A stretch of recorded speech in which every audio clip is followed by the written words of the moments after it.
on to Mm. navigate skill gaps in a rapidly evolving tech landscape. As you know, things are changing ever so quickly. For women who took a break for 2 to 10 years, what's the most practical way to rebuild confidence in their technical or domain skills? Are there, any specific learning paths or strategies you'd recommend?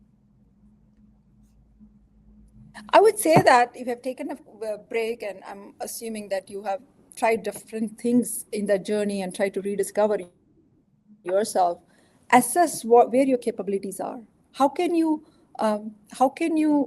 kind of put together your value proposition, like Neha and I mentioned earlier, and see what would it require. For example, in the 10 years, you might have thought about being an entrepreneur or going from to marketing from technology. So whatever that is, that's your plan. Like that, I want to be in that job, and then think what are the skills required to get there.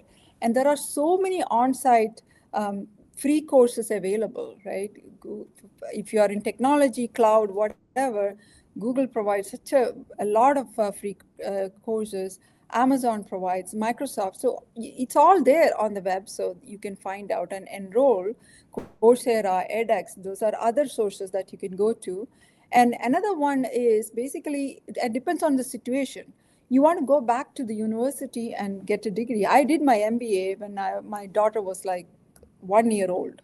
So it all depends on your financial situation and what is available for you. But there are immense resources out there. What you need to have is have a focus.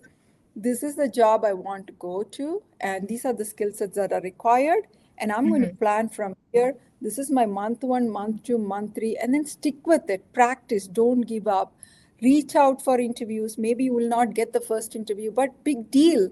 You learn from it, and those lessons will tell you where the gaps are so you can prepare better for the next one. Yeah, great point. I mean, kind of evaluate where you are and where you want to go, and then just map out that journey. So that's a great point.